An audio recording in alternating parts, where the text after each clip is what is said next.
I don't understand much about quantum computing except that it's supposed to be the next big thing in power and in speed, and that you are the only company in the world now actually making one. Well, hopefully after this 17 minutes, you'll understand what they are and be excited about what you might be able to use them for. These are really big deals. They come in at about $15 or $20 million a piece. Something like that. And have been bought by major American research and corporations. That's right, correct. All right, Jordy. Thank you. Bear was a limited release tie Beanie Baby, and there aren't very many of them that were made of his particular form. And one Christmas, I decided that it would be insurance policy to go and try to buy some more just in case something happened to Bear. So I went where all of the laws of physics as we know them are obeyed, but different decisions were made along the way. Different decisions at the level of tiny microscopic particles, different decisions all the way up to what you chose to eat for lunch, and whether you chose to come to the session or not. Quantum mechanics makes a very specific prediction that all of those are as real as the thing that you remember. And this is bizarre, because we don't see those other things. But science has reached the point now where we can build machines that exploit those other worlds. And quantum computers are perhaps the most exciting of all of these that we have within, or almost within our grasp right now. So people from a physics background love this. They want to understand the world. They want to understand the universe, how it all works. There's another type of person who tends to come from the computer science side that's like, yeah, okay, that's all great. But there's a different thing going on here, which is just as exciting, if not more, and that these machines that supposedly can do this wild stuff, let's forget about how they work, if you could build one, could solve problems that you could never, ever solve with any computer of the sort that we built. If you took every single atom of silicon in the world and made the most sophisticated conventional Intel-style processor that you could build, there are problems we know of that I could write down on a sheet of paper that you could never, ever, ever solve with that thing, that you could with this kind of machine. So that's very exciting. Humans use tools to do things. If you give humans a new kind of tool that can do things that you couldn't otherwise do, imagine the possibilities. Too big and ornery and difficult to operate to put in your home, too expensive also, but you can give them to a place which will manage them as a shared resource that will offer that service to the world. And there are two of these now. One of them is at the University of Southern California. So a horse can beat, or could beat, the initial flight of the Wright brothers' flight in speed. But a plane is not a faster horse. A plane is a different kind of machine. The plane takes advantage of another thing, another resource that nature gives us, this third dimension, in order to do something that matters to people better than you could do with any horse. It doesn't matter how fast you make a horse, it will never fly, at least the kinds of horses that we know about. So these types of computers now are being thought of in the same way. They're not terrifically powerful yet, but they're doing something completely different than what your computer does. And that thing is like flight. It gives these computers access to these new resources, maybe you could call them parallel universes, in order to do something that you couldn't otherwise do. And that's not the only one. In fact, the one I'm going to come back to and talk to in the context of the story that I'm wrapping this in was recently installed at NASA. And Google was the primary interested party that pulled this whole thing together. And this one is really exciting to me, because what they're going to do is apply this machine to an area that I think is fundamentally important. It's the crux of our future as humans. And that's, can we build machines like us? So building machines like us might be possible. I certainly believe it is. I might be wrong. But what I do know is that the types of approaches that people are taking now to build intelligent machines benefit immensely from what this machine that we've built does best. So what this center is about is applying this beautiful new computational idea in the service of trying to make intelligent machines. Now, I can't think of anything personally any cooler than trying to use quantum computers to build intelligent machines, so this is very exciting to me.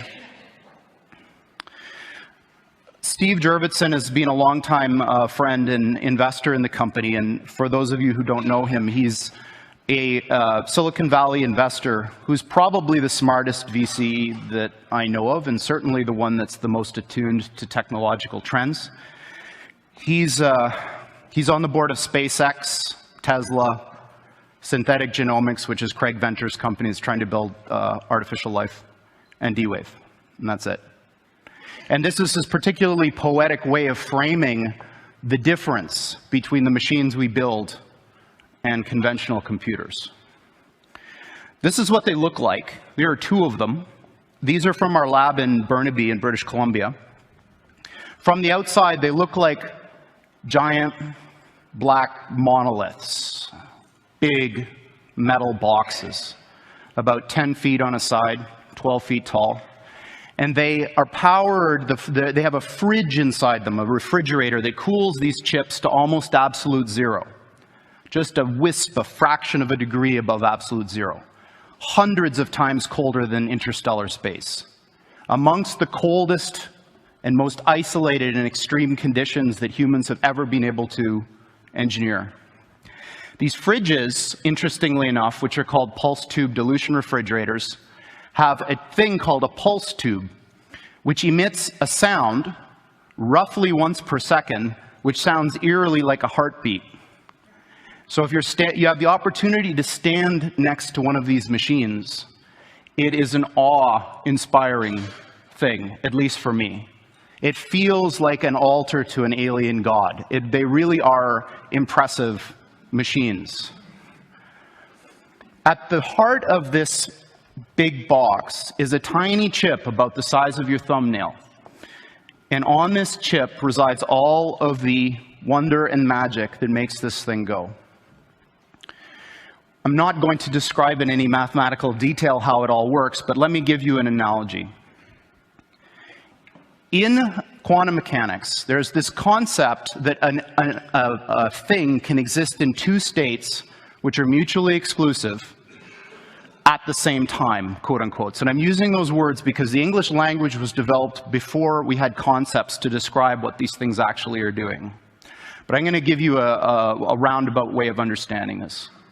Imagine that there really are parallel universes out there, and now imagine you have two that are exactly identical in every respect, all the way out to the horizon as far as we can see, down to the last little atomic detail of every single thing, with only one difference. And that's the value of a little thing called a qubit on this chip, which is a contraction of quantum bit. And that qubit is very much like a bit or a transistor in a conventional computer. It has two distinct physical states, which we call 0 and 1 for bit. In a conventional computer, these are mutually exclusive. That device is either one or the other, and never anything else. In a quantum computer, that device can be in this strange situation where these two parallel universes have a nexus, a point in space where they overlap. And when you increase the number of these devices, every time you add one of these qubits, you double the number of these parallel universes that you have access to, until such time when you get to a chip like this, which has about 500 of these bits, you have something like 2 to the 500th power of these guys living in that chip. So the way I think about it is that the shadows of these parallel worlds overlap with ours. And if we're smart enough, we can dive into them and grab their resources and pull them back into ours to make an effect in our world. Now, this may sound very odd to you and bizarre, and in fact, I am using language that a normal theoretical physicist probably wouldn't use, but this is, what I'm telling you is absolutely correct and in line with the way that these things actually work. We've been doing this for some time now, and in fact, we have our own version of Moore's Law. The doubling of the number of these qubits on the chip has happened once a year for the past 9 years. So for the last 9 years, every year, the number of these qubit devices has doubled, and it will continue to do so. As a point of reference, in terms of how fast these things are, in one generation of chip, the one from the system that was installed at USC to the one that Google and NASA have now, the speed of the device went up by almost 500,000. This is the kind of progress that you're going to see with these types of machines going forward. And 500,000 sounds like an abstract number, but I put up a little mental comparison here to see what 5,000 really means. 500,000 is a big number when it comes to speed. All right, so now I'm getting into the last part of my talk where I'm going to make some predictions, some dangerous predictions. So predictions are very dangerous for a variety of reasons. Often they're wrong, which is one. But I think they're important because predictions somehow are our internal desires made manifest. Predictions are about what we want to happen, maybe not what will happen. And I'm going to make 3 predictions, and all of them are dangerous in the sense that they're very unlikely to happen, maybe, but I think that there's a very good chance that they may. As an aside, I just wanted to say that, at least in the Valley, Silicon Valley, and maybe in the United States in general, there's a very deep feeling of unease about the way technology has been developing. Because we have all of these vast array of very smart people, and what they're doing is crap. They're building things that cannot last. They're building things that are not important. This is a little bit of a controversial point of view, but I believe it. But I think that the reason for this is it's low-hanging fruit. Computers haven't been around for a long time. And I think that what's going to happen is that as people get more comfortable with computers, the attention will turn from the Twitters and the Facebooks to very important things. So here's my first prediction. I'm going to predict that by 5 years, NASA will have found an Earth-like planet with Earth-like atmosphere and water on it, and serious people will start discussing how we get there. And by the way, they're going to use one of our machines to help do this. So that's my first prediction.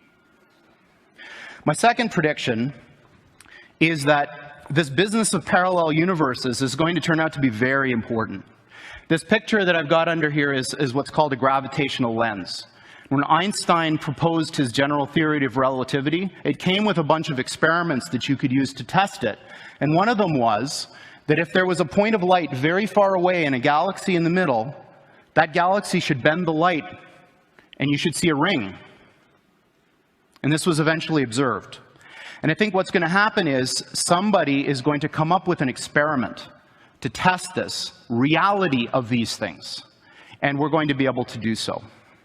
My third prediction that I'm going to end on is the most important of all. I believe that humanity is on the cusp of the most important technological societal revolution that's ever occurred. And that's when we got to the point where the machines that we build outpace us in every respect. I don't mean that they're better calculators. I don't mean that they're better at searching. I mean everything. And I think that we're very close. And my prediction is that within 15 years, we will have machines that outpace humans in everything. Thank you very much.